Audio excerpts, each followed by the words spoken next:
And welcome back, ladies and gentlemen, to Arnold Anderson. Sorry about the brief outage there. We return to you once still in the top of the 8th inning. Pedro de los Santos is back for his 4th inning of work. And he has just struck out another batter. This time it's Adam Odd, his first strikeout of the day. And that's number 6 on the contest for Pedro de los Santos. For those of you out there that may have missed it, we did a quick out-of-towns check, and the Welland Jackfish were just defeated by the Kitchener Panthers on the road in Welland, 6-5 a few moments ago, which means our new opponent to track down for the final playoff spot, now the Guelph Royals, who I believe are 5 in a row in the loss column. Back to the top of the order. Here's Noel McGarry Doyle for the 5th time today. 2 for 4, single, a double, fly out, and a strikeout.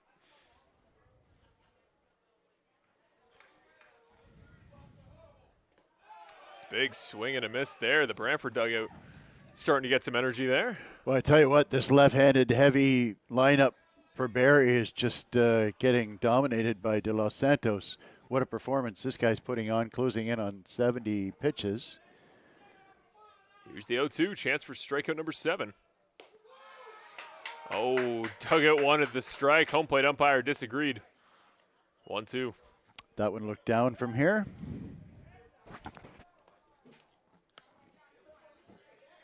I like Klepper as a middle reliever as much as anybody. You wonder how this ball game may have gone if had De Los Santos started.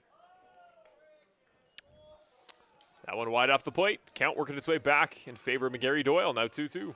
Now, do you think Armitage didn't start? That would be 3 days rest, right? 4 days rest. He pitched Sunday, right? Yeah.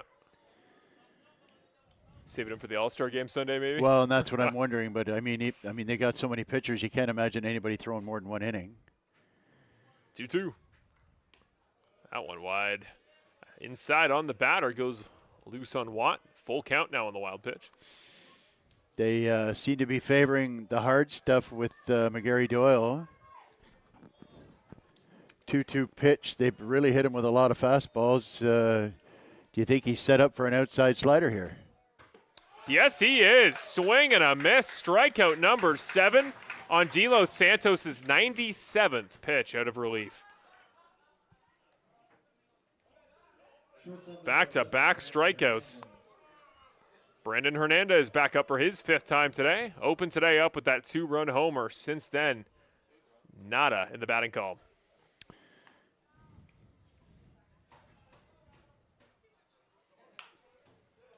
That one sent right at the third base grandstand. Be a really good idea to get this fella out because Francisco Hernandez, who took him about 400 feet last at bat, is on deck.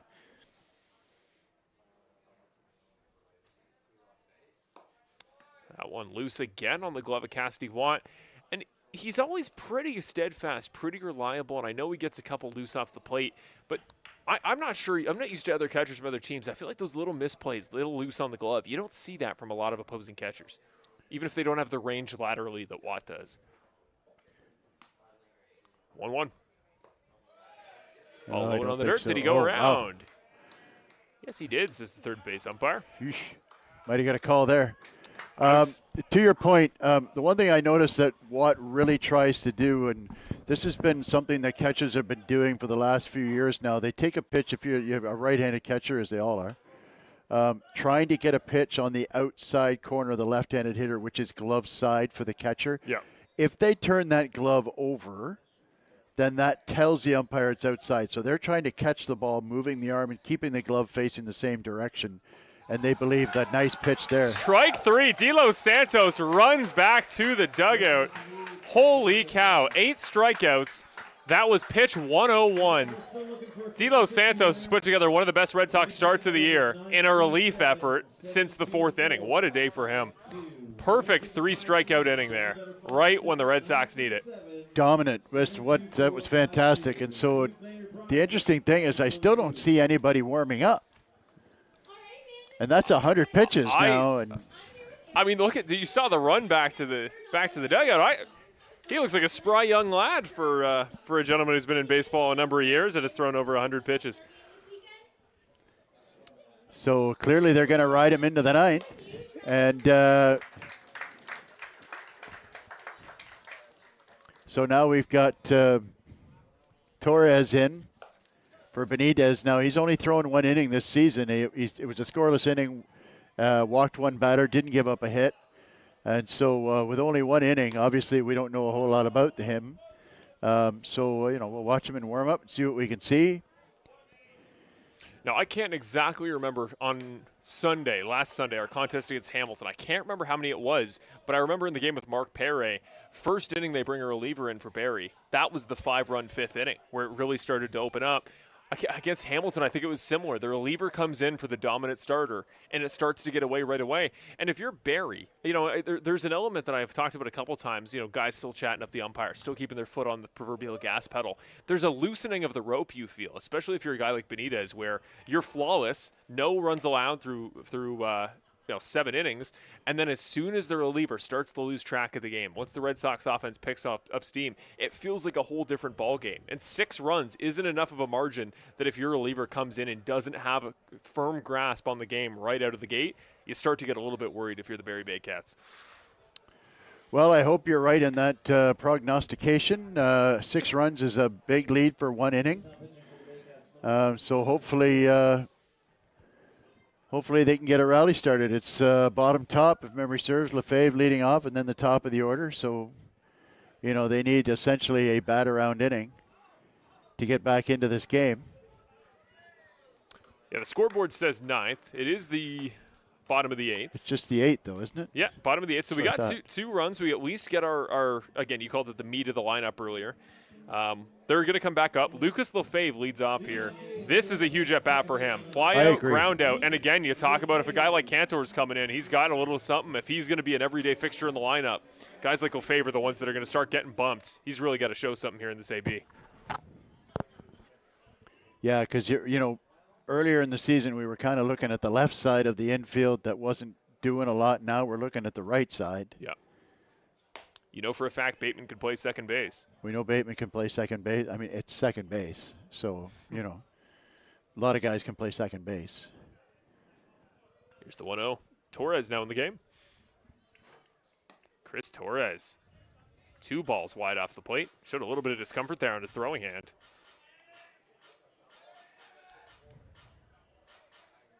Oh, nice catch there from the home plate umpire. Holy cow. Nice stretch there, Holy. I don't know if you guys caught that at home. That was pretty sweet. So a 2-0 count was a 6-run lead. We'll see if he lays off this pitch no matter where it is. That proverbial rope loosening I was talking about. Well, this is where you start. That was an easy layoff. And so, having said that, one thing about being a manager is you also need to be patient, let a guy figure out his release point. So even if he walks Lefebvre on 4 pitches, which is kind of the manager's worst case scenario where you got a 6-run lead, all you want is the guy to throw strikes. That's, 4-ball walk for Lucas Lefebvre. So best case scenario for the Red Sox now, where you got the 9-hitter on a 4-pitch walk, got the top of the order up. So your best case scenario is, at least knock a couple off of the lead and get far enough through the order where the top of the order is going to be able to come back up next inning as well. Because currently there is nobody even down in the bullpen, let alone warming up. 4 pitches so far for Torres, all balls. Make that 5 straight balls to open up his outing as Brody Black looks at a first ball to make the count 1-0. Strikeout, double strikeout his day so far, and the Red Sox bullpen is getting loud.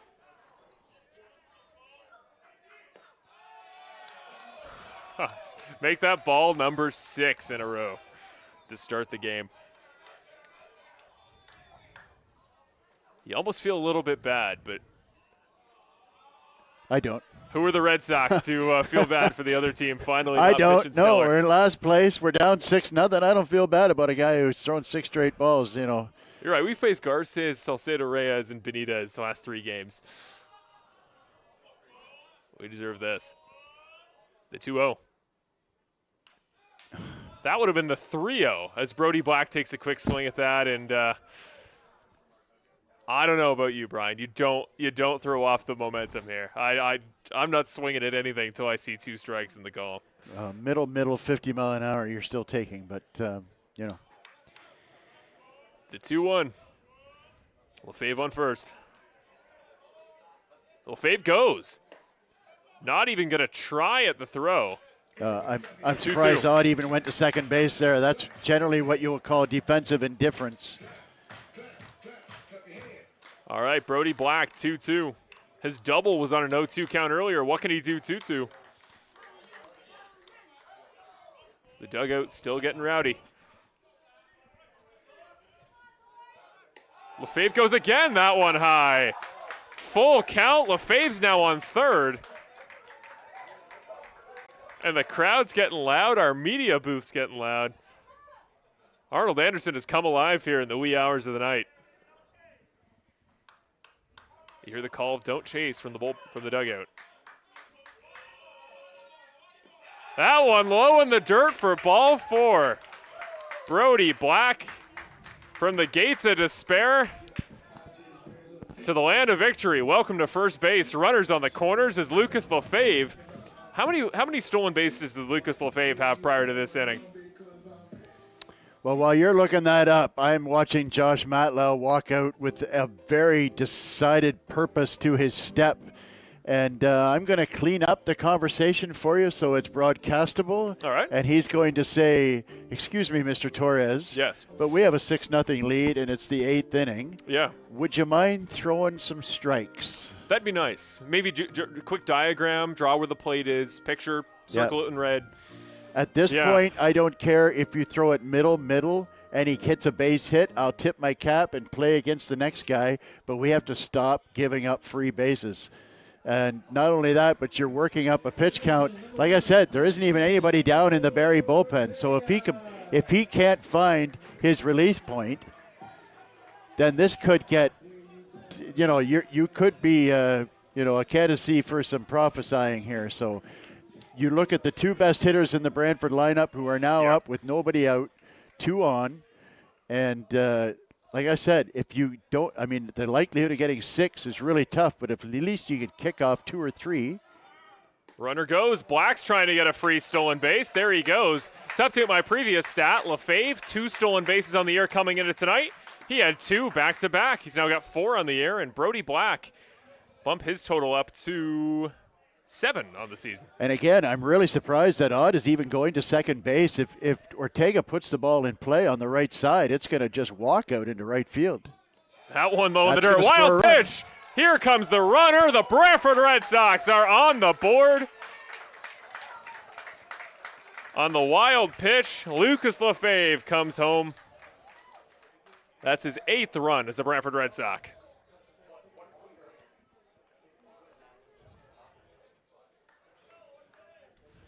There is an energy in this ballpark that there wasn't 5 minutes ago. 6-1 now. And you can feel it coming out of the Red Sox dugout, too. Momentum is huge now. There goes a catcher out to the bullpen. They're getting somebody up at the Barrie bullpen. You can bet Josh Matlow's not happy about that. 1-1.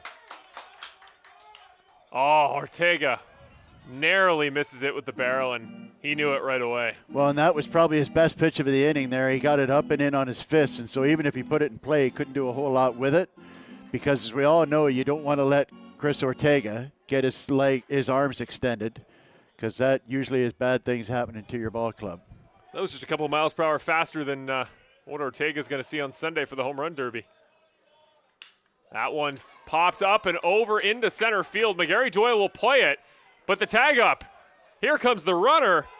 Brody Black is home to score. 6-2 now the deficit for the Brantford Red Sox. Only 1 out in the inning. Takioka will bring this offense to a fresh start, now down 6-2.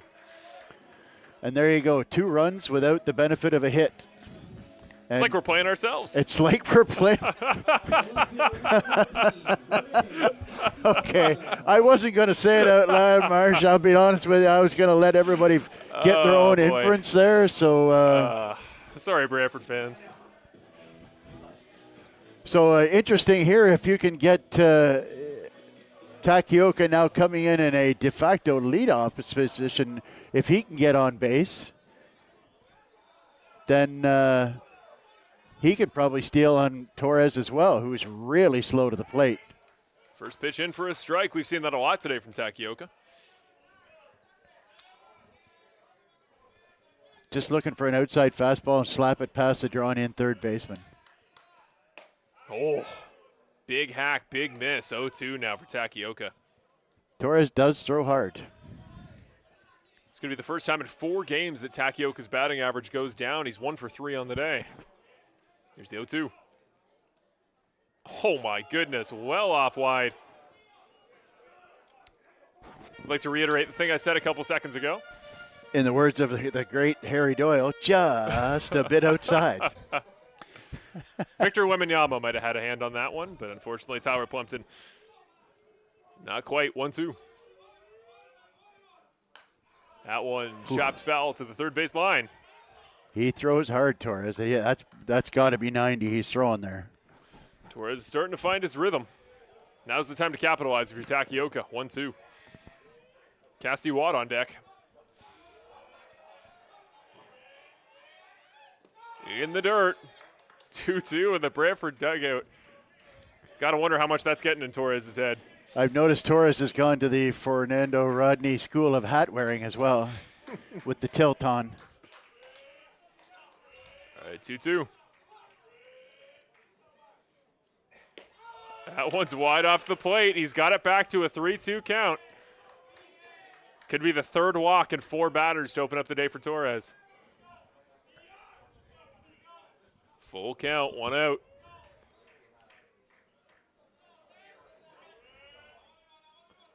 That one sent right off the pitcher's mound. Shortstop can't play it. Brandon Hernandez, the first error of the day for the Baycats, and Takioka gets a lifeline to first base. So therein lies the double whammy of a pitcher that can't throw strikes. The infield becomes sedimentary. Their feet sink into the clay of the infield. Their hands turn into stone. It's a matter of fact. When Benitez is throwing, he throws strikes. He puts the ball in play. Everybody's bouncing. Everybody's moving, and they play clean.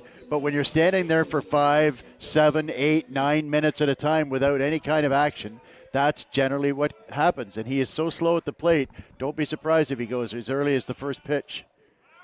Runner goes. There's Takioka.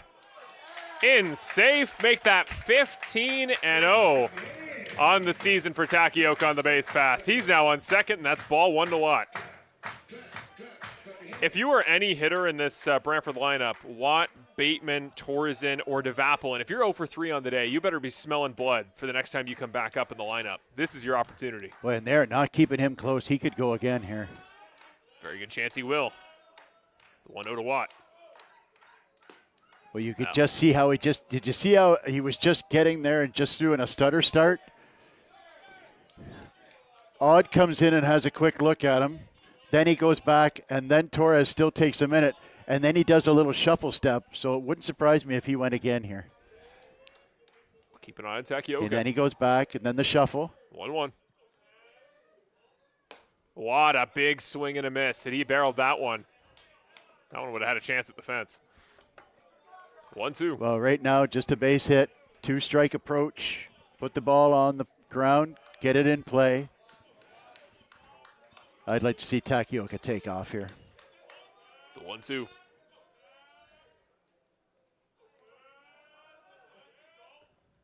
Watt sends that past the pitcher. Takioka coming around third. Here he comes. Welcome home, Ren Takioka. The Brantford Red Sox have brought it back to 6-3 in the 8th inning.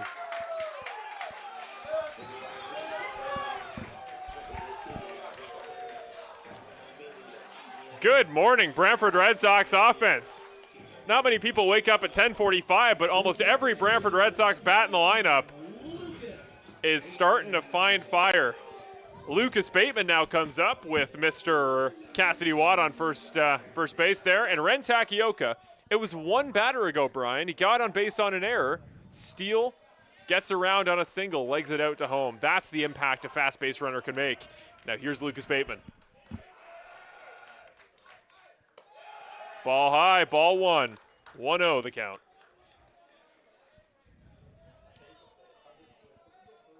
So Jacob Cantor is going to get his 4th at-bat as a Red Sox here. He's on deck.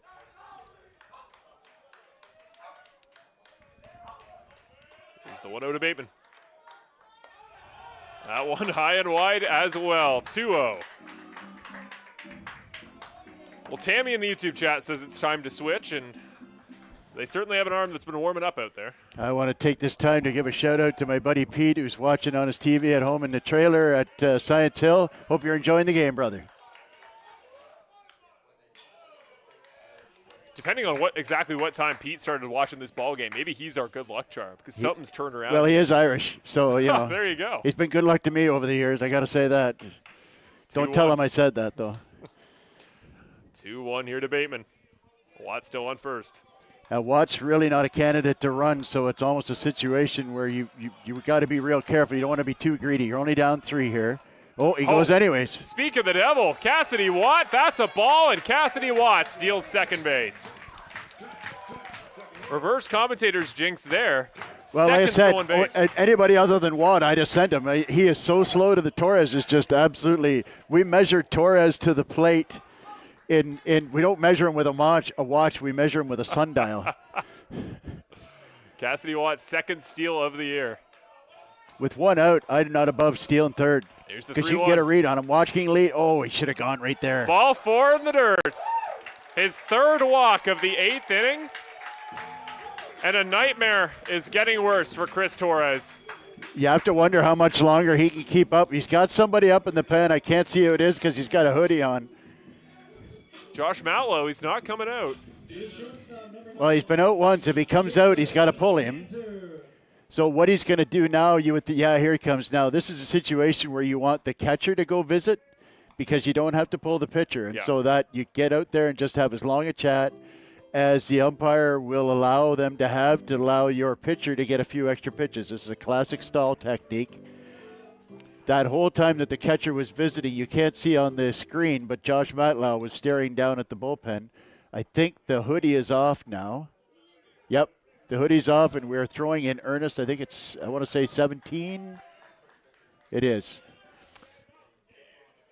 So call me a fiction writer, but what better cap off to your first game as a Brantford Red Sox? Just Cantor is his first game.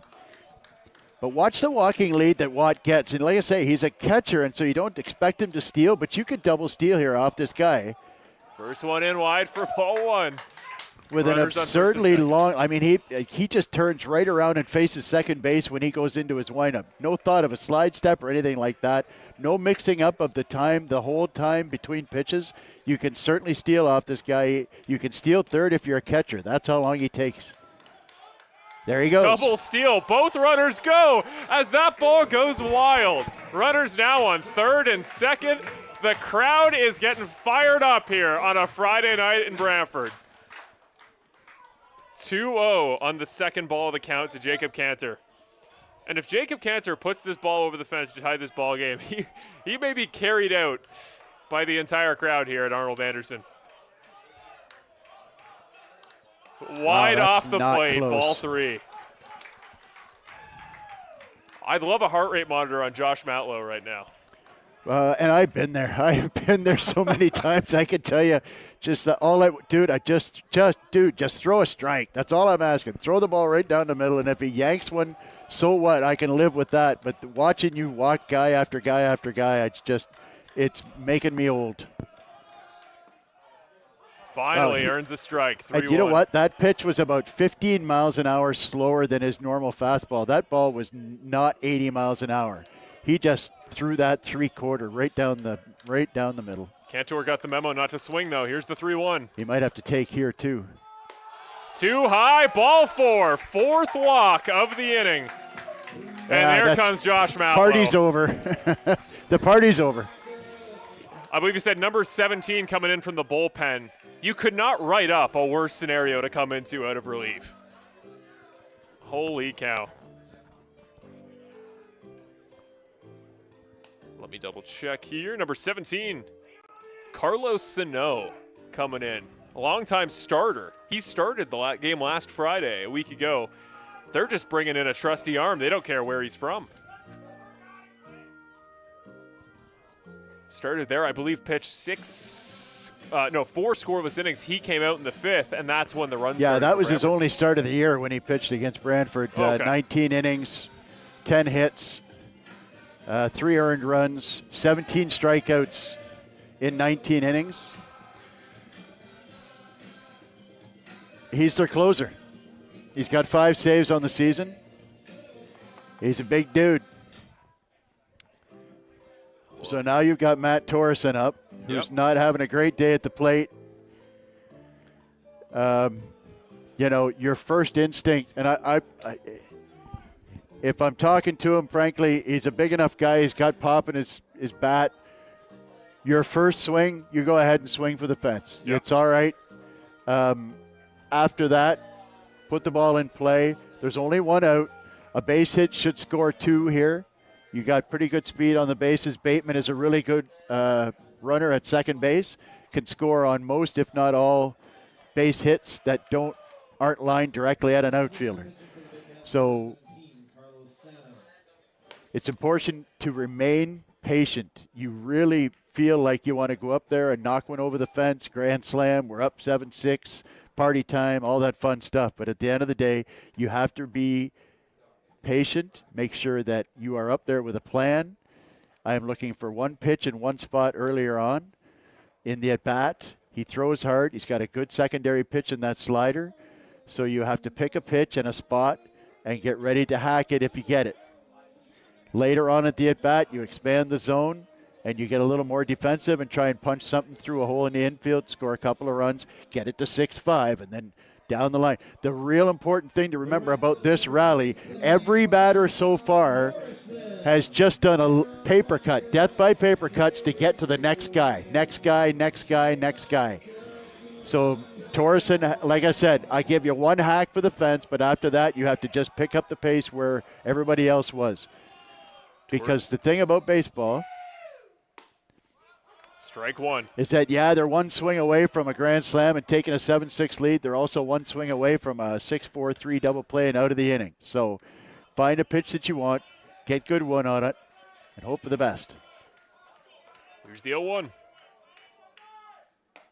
Straight down the middle. Torreson looks at 2 straight. He thought it was up, but to be honest with you, I thought that was his pitch. He could have put that one over the second baseman's head, but now you're probably going to see either a higher fastball or an outside slider here. Pressure's on the batter now, 0-2.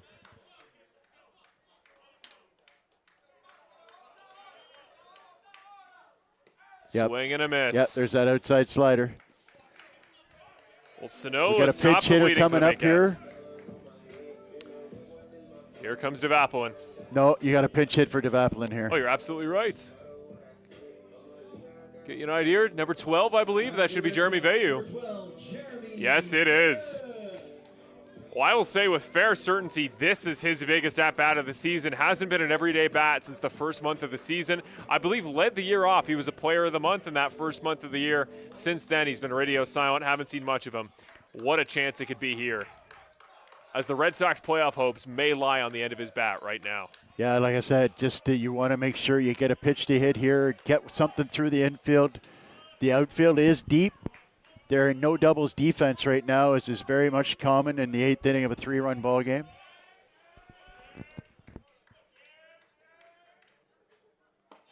That ball low in the dirt there. Ball 1 to Veyu. Interesting, started him off with a changeup. Bases loaded here for Brantford. 8th inning, 6-3 gap.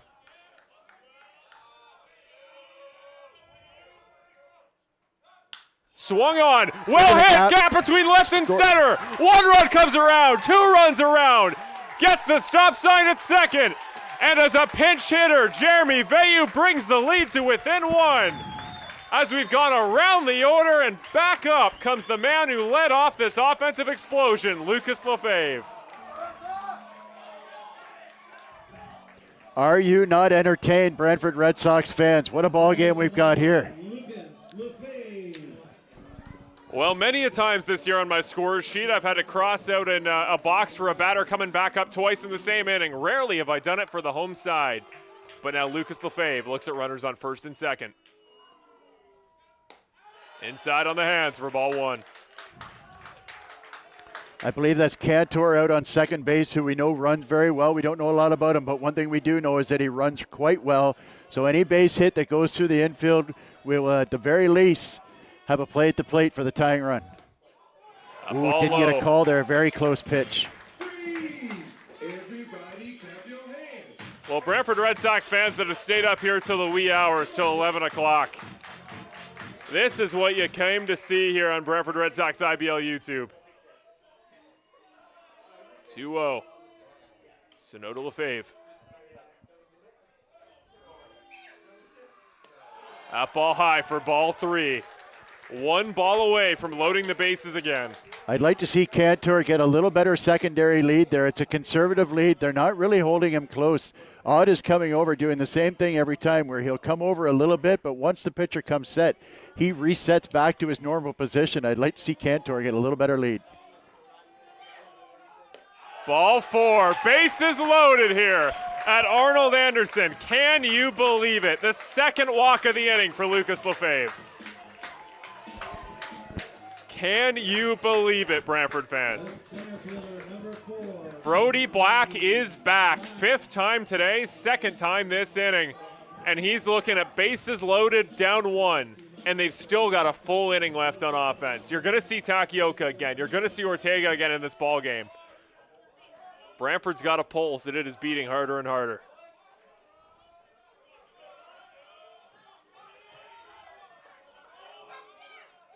That ball up high, that's 5 straight balls. Where did this come from? Carlos Sano.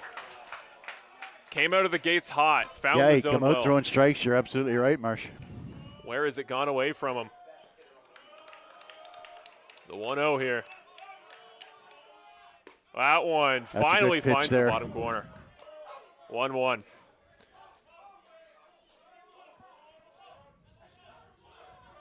This is, I can't even put into words how crucial this moment is for the Brantford Red Sox. Well, especially with Kitchener already beating Welland tonight. You know, Exactly. They need to follow suit. They need somebody to clutch up here, and Brody Black's just the man. He's got the weight of the world on his shoulders right now. Oh, big swing and a miss there on 1-1. 1-2 now.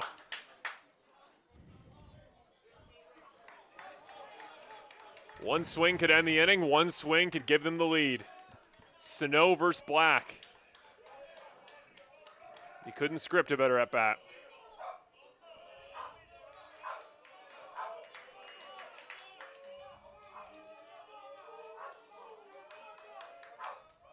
Sits him down. Swing and a miss. Brody Black, bases loaded.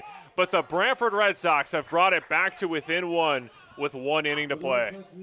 What an inning, and you could see, I don't know if you picked it up on the camera or not, but Sano looked right into the Brantford dugout and gave him a little what fur, as it was. And so very interesting now, to me anyways, is you've got De Los Santos, who pitched 100 pitches and now been sitting for a good 15 minutes. I can't believe it. Well, here's the thing. That's the only thing that's concerning to me is that when you throw 100 pitches and then you go sit down for 15 minutes, did you tighten up? And there's nobody throwing in the Brantford bullpen right now, because I'm not going to lie, I love the job that De Los Santos do, but De La Cruz coming in to pitch this 9th inning, it would be the scenario, that would be my scenario anyway. Maybe he's not available, I don't know, but like I said, he's been sitting around for a very, very long time, and 100 pitches for a guy who never throws 100 pitches, that's significant. Physically, that is a significant situation, and I really would have liked to see Cruz come out and pitch this 9th inning. If De Los Santos, as you can see, I'm sorry to interrupt, Marshall, but you can see one thing he hasn't done in previous innings. See how he's doing long toss right now? That's a great point. So what does that say to you? That tells me he's stiff and he's got to get loose again. And so, you know, he's going to throw 6 or 7 before he even gets up on the rubber. And they get away with that at this level. There was a time when I was doing games behind the plate where I would count those, but they just sort of let a guy get ready. Garces is one guy who does that all the time. He'll go out and do long toss just about, even when he's throwing 80, 90 pitches and then a 3-up, 3-down inning, he'll still come out and do 3 or 4 long toss before he gets up on the mound. You almost wonder if he's in the park, if Garces would be the guy they bring in to relieve Sano should there be issues. I think the Barrie Baycats, they want this one bad. Well, they are set up now. I mean, still, you've got your closer in. You've got your 1-run lead. You've got your closer in. He's warmed up. He knows the strike zone. He knows the mound. So Barrie has, Josh Matlow has done everything he needs to do to set his team up for success. He's got a 6-5 lead in the 9th inning. Now, if his offense could do something for him, here's my concern. The other side to De La Cruz coming in instead of De Los Santos is that, remember last time up, Francisco Hernandez hit him about 400 feet to dead center field. If he hits him anywhere else in the ballpark, it's a home run. First pitch. Low in the dirt. Bats ball 1. So this is a disconcerting at bat here, especially then you've got Macabroda, who's a lefty, but then you go back and face a string of righties after that until you get to odd. Yeah, and Tristan Clark's around the hot hand. 2 straight singles and 2 at bats. Drop foul there, 1-1. So this is, all at bats in a 1-run ball game are important, but this particular at bat is the one that's really, really important. You've got to get this out here. 1-1. Ball low. It's 2-1. That's a great take by Hernandez. He's got 2 walks already on the day. That's how he opened up this contest. He'd love number 3 right here. Oh, that's in for a strike. Ooh, and he got the call even though Watt didn't catch the ball. You see that a lot where the catcher will drop the ball and they won't get that call even though it was a strike. So kudos to the home plate umpire for calling the pitch instead of the situation. The Barrie bus is pulled up. They are ready to head out of here, win or loss. 2-2 is the count. That ball hitting well over to right field. Can Brody Black get under it? Yes, he can. First out of the inning, fly out by Francisco Hernandez. First time he's done so today. You're absolutely right. Pardon me. It's Matt Torzen who's out there in right field today. I've been here all season. It's the first time we've had a new name in right field. Thank you, Brian, for correcting me on that one. To be honest, I thought that one was heading for the fence, and if it was Brody Black, it looked deep. You're right, and I was going, "Oh my God, please!" Sometimes you hate it when you're right. Brody Black's probably out there in center field, feeling confused. That ball goes wide, 1-0. This is Nolan Macabroda. He is 1 for 4 on the day. Double and a hit by pitch. That one struck straight at the second baseman. Fields it well. Nice play by Lefebvre and a nice reach by Jeremy Veilleux, substitute first baseman. That's a real smart play, and a lot of people realize how smart that you will almost never see a drop step maneuver from a second baseman. Right. But you and I both know there's a spot out there somewhere with that big bounce. That divot. And we've seen it here with Red Sox games, and I saw it with my U22 team. So he was worried about the giant hop, so he did a drop step, and it helped him field the ball. Really smart play by Lefebvre there. First strike for Tristan Clark, and this only the second defensive start at second base for Lucas Lefebvre. To have already picked that up, that's a good instinct. Yeah, that just, you can tell the smart ball. I mean, they're all good ball players at this level, but you can really tell the smart ones by the little plays like that. That one low for ball 1. And you can tell things have gotten dire here for the Barrie offense. Tammy in the chat is using full capitals for the first time all night. Hit the caps lock, did you, Tammy? Well. Swing and a miss for Tristan Clark. 1-2. 1 pitch away from a Brantford bottom of the 9th with only a 1-run lead. Unfortunately, Tristan Clark on the follow-through hit Watt in the catching arm, I believe, maybe on the bicep or the tricep or something on his follow-through on the swing. Unfortunate there. As a catcher, you want to get up as close to the batter as you can. Crowd clapping. You got to bury the slider again here. I'm sure of it. Until he can lay off it, keep throwing it. That ball fouled off. That was pitch 112 for De Los Santos. From a reliever. That might be when was the last time you saw a relief pitcher throw 112 pitches? Well, he came inside with the fastball there low, so you got to believe that he's set up for the outside slider. Here's the 1-2. Tristan Clark. Boom. Right down Main Street. Strikeout number 8 on the night. And the Brantford Red Sox only got to make up 1 run in the bottom of the 9th. What a comeback here for Brantford. And Pedro De Los Santos, if the Red Sox win this ballgame, 113 pitches in relief, 2 runs, and over 6 innings of work. I want a Pedro De Los Santos gold statue in the parking lot if this game goes the way I hope it does. Or at the very least, the man should get his own bobblehead night. Now, pursuant to my point earlier, I would like to see somebody warming up in the bullpen in case Brantford does score a run, and we have to go to the 10th. I like your idea about De La Cruz. You got the entire week off. It's not like you're saving him. Yeah, exactly. He's a de facto closer in the way he pitches. So here we go. Sano back out. Second inning of work. Mejia's here as well. You know what I say? Like Great somebody's got to get out and get warm here. He's thrown 112 pitches. Alrighty. The part of the lineup you want to see: Chris Ortega, Ren Takioka, Cassidy Watt is going to be your bottom of the 9th order. Doesn't get better than this, Red Sox fans. The chat is starting to pop off. We are getting loud on the YouTube side of things. The bats have woken up for Brantford. The crowd has woken up. The YouTube chat's woken up. We're getting into the wee hours here after that early game sun delay, and it's like it's still the spry early hours of the morning. What an atmosphere here tonight at Arnold Anderson Stadium. Reverse tariff season. Everybody's getting some free baseball and one of the best games we've had at home all year. Welcome, Chris Ortega, IBL All-Star. He's back up on a high leverage situation. Last time up, had that sac fly to bring the lead to within 3. Now he could tie it with one swing of the bat. And here is a truly IBL matchup. Sano versus Ortega. Sit back and watch this one, folks. This is going to be good. What an all-star preview here. First one in low for a ball.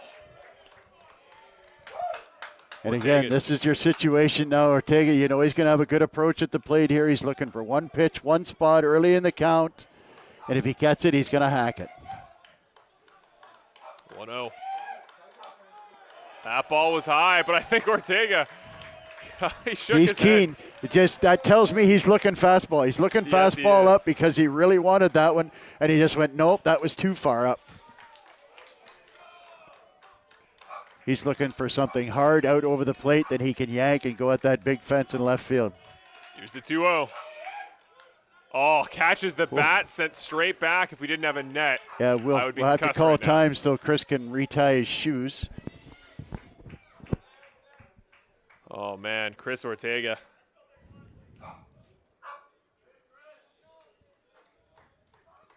Two 2-1. Takioka on deck. Here's Sano. Gonna come inside with the heat here. Oh, inside. Did it hit him? He's reaching for the wrist. So, okay, it hit him in the hand, but if I'm Josh Matlow, I want to go to the base umpire and check to see if he swung. You'll have to walk me through here. Well, he definitely got hit in the arm. So, but if he swung the bat, it's a strike. The only thing that I would like to see if I'm the home, like if I'm the manager here, I would like to ask the home plate umpire, don't make that call, appeal to first base. Right. Here comes the first base umpire to consult. No, and I don't know what they're talking about here. I mean, like I said, clearly it hit Ortega in the arm, but my understanding was that he was calling a swing. But if he's not calling a swing, he's clearly not calling a swing because they're having a meeting. They're not going to have a meeting if he's already called a swing because it's automatically a strike. It's a dead ball, and it is a. The other question, that's the lower ball. right arm on Ortega. If he has to come back in at the plate, how is his arm going to be feeling? Trainer out here looking at Ortega. Well, you folks at home have the benefit of going back on your YouTube feed there. We don't have replay, so like I said, like I said, the ball clearly hit him on the arm, but they're calling a foul ball. So I'm.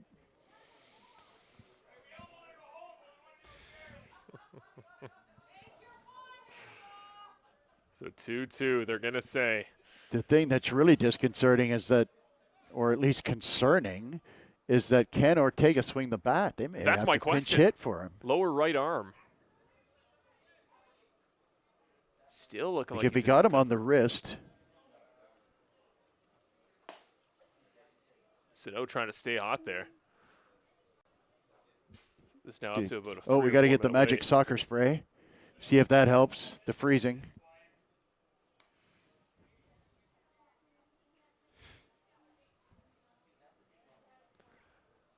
This has taken the momentum and the energy that was here at Arnold Anderson. It's just really put it to a very interesting halt. Well, and in defense of the home plate umpire, that's the ball's coming in at 90 mile an hour.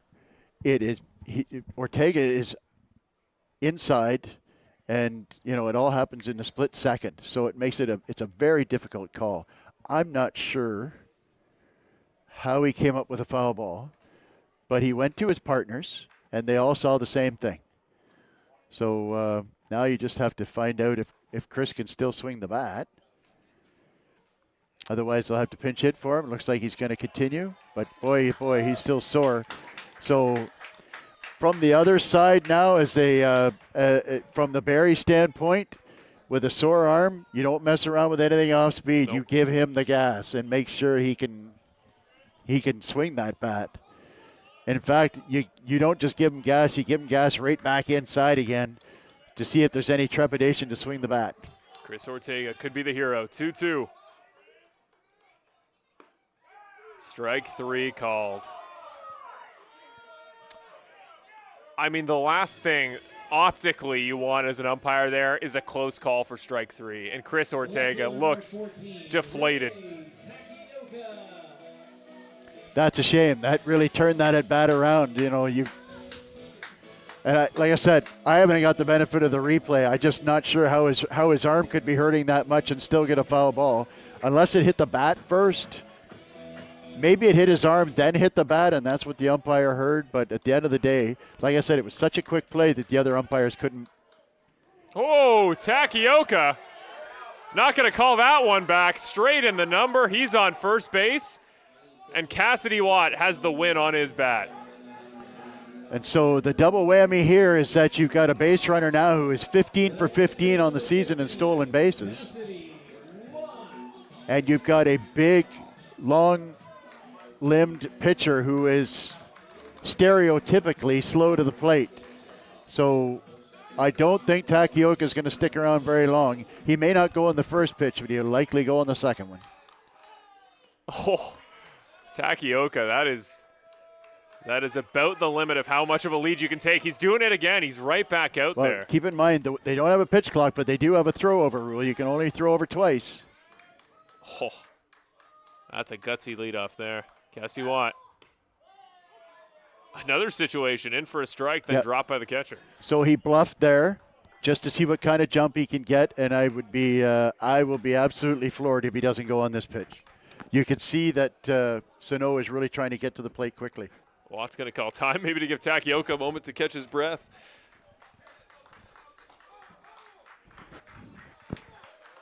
Got to go here.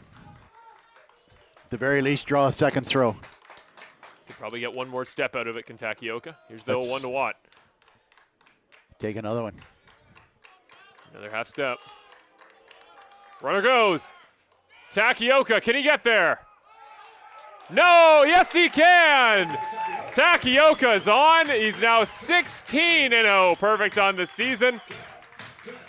No tag, says the second. Wasn't a great jump, but fortunately the throw bounced and took that extra tenth of a second to get and make the tag. So, wow, what a banger at second. So a bloop single could score Takioka, and he can score on almost anything put in play at this point. Now, the two corner outfielders are deep. Center field is in a bit, but that's even a tall order to be able to get a guy like Takioka. 1-1 to Watt. Takioka just jumping around on him. This is incredible. Call time, call time, call time. Oh, fouled straight back. 1-2 now for Watt. I love your point. You call time there. Sano looks rattled. And how could you not be? Well, he's a closer, so he's used to scenarios just like this. Meanwhile, he just keeps pumping that 90 gas right in there, and nobody's really barreling him up. So 1-2 to Watt.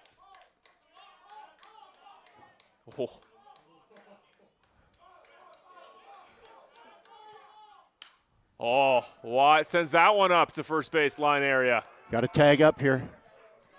It's come down. That very well could have been a tag up opportunity. He would have had a no doubter to third. At bat stays alive, and I think that's what the Red Sox would prefer.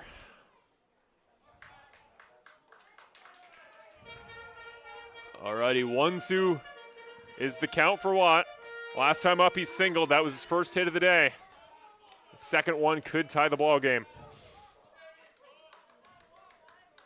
Sano's tough, man. Tough pitcher here. It's going to be tough to be able to barrel him up. Back. They try the pick. Takioka gets there in time. Talk about putting the team on your shoulders here in terms of just base running. It's rare you see it, but he is changing the tempo of this game. Well, he's disruptive, and which is exactly what you want. He's distracting the pitcher. That's exactly what you want from a guy in that situation. It's a tough enough job. Sano and Takioka just pointed at each other. 1-2. Cassidy Watt still in the So now that's position. a second throw over. He can't throw over again unless he gets an out.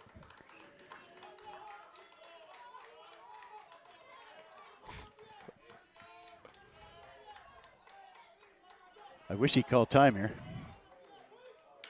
Cassidy Watt back to the pitcher. Through his legs. They're on base.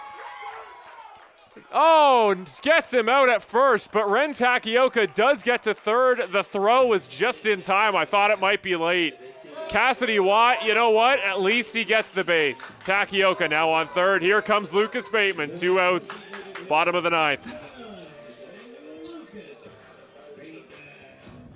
Hey, you want to hear something crazy? I'll give you something crazy. Have a look at first base. Macabroda is 20 feet behind first base. If you bunt up the first base line, you are probably going to get a base hit here. Third base is in, but first base is back. 2 outs. First pitch in for a strike. And I'm going to throw all the way back to the start of the game. The very first comment today on YouTube was Takioka's going to steal home. Can you imagine? Well, not when he's in the stretch. He's pitching from the stretch position. You won't steal home from the stretch. The 0-1. That one popped over our heads. One strike will end it. And like I say, that's as disruptive as Takioka has been, Sano has been overpowering. And now with an 0-2 count, you don't know whether he's going to throw that hard slider or bring the 90 cheese above the belt. This is a really good situation for Barrie right now. Could end the ball game. 0-2, 2 outs. Sano to Bateman. That one hit. Out to right field.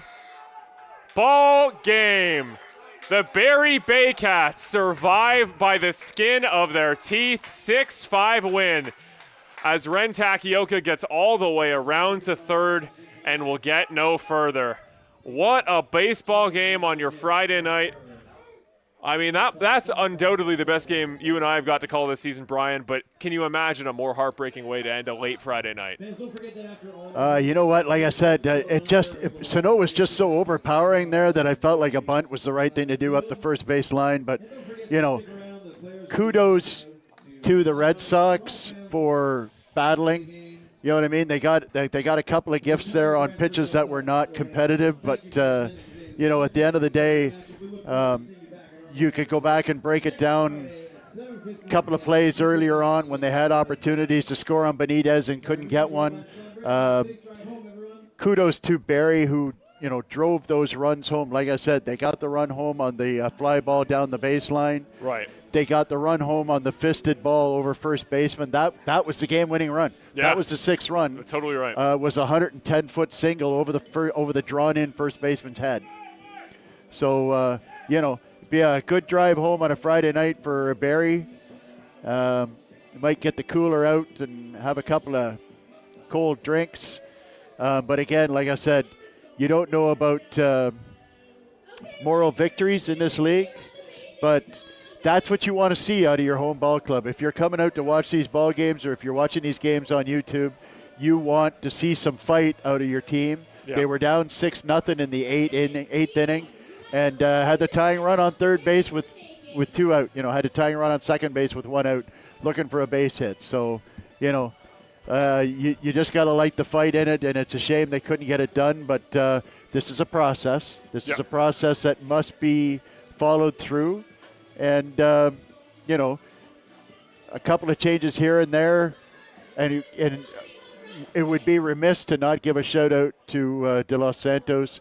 Absolutely. A 112 pitch Holy cow. relief appearance, which is I don't think I have ever seen a relief pitcher throw 100 pitches, and that discludes the major league opener, where they bring in a guy for the first inning and then bring in the starter. But a great ball game, an entertaining ball game. And, shout out to everyone who was watching tonight, who stuck through the 6-0 part and got to see the bottom of the 8th when all the drama started there. And just a fantastic ball game to watch. It was a real pleasure. Well, I personally have had the pleasure of putting together the rest of the YouTube streams for this season. They're all pre-posted on YouTube. Comments are enabled on all of them, and our comments popped off tonight. There was a lot of fun folks out there from both Barrie and Brantford. We thank you all for contributing tonight. We thank you all for having fun with some IBL baseball on your Friday. Absolutely. To send this off, Sabrina's absolutely right in the chat. Both teams fought hard today. Both teams very different places in the IBL. They both wanted this game for different reasons. And heartbreak for Brantford with Kitchener getting that big win tonight on the road against Welland. That's going to be a story to watch. You got a week to reset, and then I've said it kind of proverbially the last couple of games. Every game is make or break. I think mathematically we're getting to the point it quite literally is make or break this point on. So the Red Sox, they got a week to reset. Chris Ortega, Aiden Armitage, and Ren Takioka, and our very own Emmett Cooper will all be at the All-Star game on Sunday night. So will I as well. We thank the entire crew here today for the Brantford Red Sox. They stayed till the late hours. Tonight's a late end time, late start time with that sun delay. I want to thank you as well, Brian. You were there for the taping today for the Brantford Red Sox Report episode that, don't forget, goes out Monday night. That's at 10 p.m. on Rogers Channel 20 TV if you're in the local Ontario, Brantford, great Tri-Cities cable area. Check that out. It'll be reposted to YouTube as well as the first episode with Chris Ortega. If you're at the All-Star game, come see me. Tall guy, bad hair, probably wearing a maroon shirt. Look for me. And it'll be a pleasure to see you guys. Pleasure to see all the Brantford fans that are able to make it out. Let's get a strong fan support there at the biggest IBL event of the year. Thanks to my director, Ryan. Thanks to everybody who made tonight possible. Drive home safe if you're here at the game. If you're not, have a great rest of your evening. Enjoy your weekend. We will not be back on Sunday as we often are. We'll be back a week from today, that Friday contest against Welland. We'll see you against the Jackfish in a week's time. For Marshall Crocker and the entire Brantford Red Sox team, signing off. Have a great rest of your night, folks.